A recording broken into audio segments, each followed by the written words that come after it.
مصر کا ایک واقعہ ہے۔ ایک بہت بڑا تاجر تھا، بہت بڑا بزنس مین تھا۔ وہ ایک دکان پہ گوشت لینے کے لیے پہنچا۔ لوگوں نے لکھا ہے اس کی دولت کا اندازہ شاید اسے بھی نہیں تھا، اتنی دولت کا وہ مالک تھا۔ قدیم زمانے کا واقعہ ہے۔ جب وہ گوشت لینے کے لیے دکان پہ پہنچا تو دیکھا کہ وہاں ایک عورت ہے۔ وہ قصائی جو گوشت کے چچڑے کاٹ کر پھینک رہا تھا تو وہ اسے اٹھا کر تھیلی میں ڈال رہی تھی۔ تو یہ آدمی اپنے مال و دولت کے نشے میں کھڑا دیکھ رہا ہے کہ یہ کیا کر رہی ہے۔ سوچا کہ شاید کسی کتے کو ڈالنے کے لیے لے رہی ہوگی، لیکن کھڑے کھڑے اس نے اس عورت سے پوچھ لیا کہ کیوں یہ چچڑے تم جمع کر رہی ہو؟ تو اس عورت نے کہا کہ میرے شوہر کا انتقال ہو گیا اور میرے گھر میں یتیم بچے ہیں،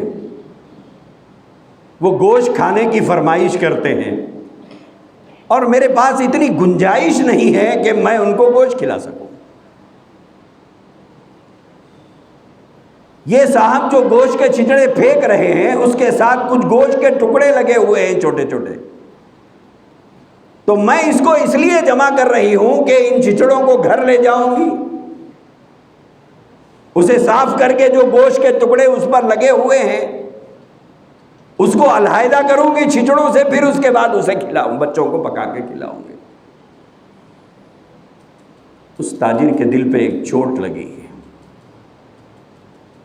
اس نے اس گوشت کی دکان والے سے یہ کہا کہ یہ عورت جب تمہاری دکان پر آئے اور تم سے جتنا گوشت مانگے اتنا گوشت اس کو دے دیا کرو، میں اس کے پیسوں کا ضامن ہوں، ذمہ دار ہوں، جب بھی میں گوشت لینے آؤں گا تم مجھے بتا دینا، میں اتنے پیسے تمہیں دے دوں گا۔ اور چلا گیا۔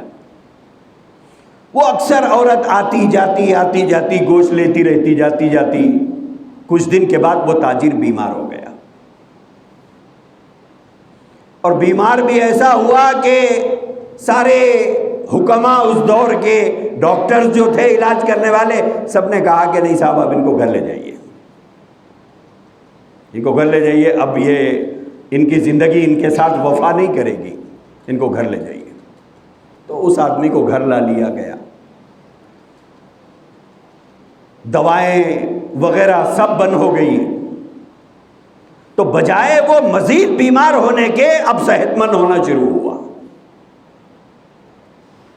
آہستہ ایک دن آیا کہ وہ مکمل صحت یاب ہو گیا۔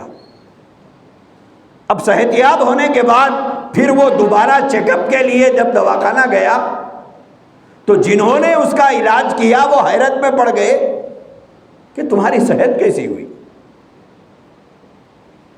کیا دوا تم نے استعمال کی، کیا بنیادیں ہیں، تمہارے صحت مند ہونے کا راز کیا ہے؟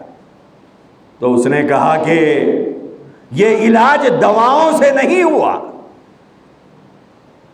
اس نے کہا کہ یہ علاج دواؤں سے نہیں ہوا بلکہ یہ علاج دعاؤں سے ہوا ہے۔ اس آدمی نے اندازہ لگایا کہ شاید میرے حق میں اس بیوہ کی اور ان یتیموں کی دعائیں ہیں۔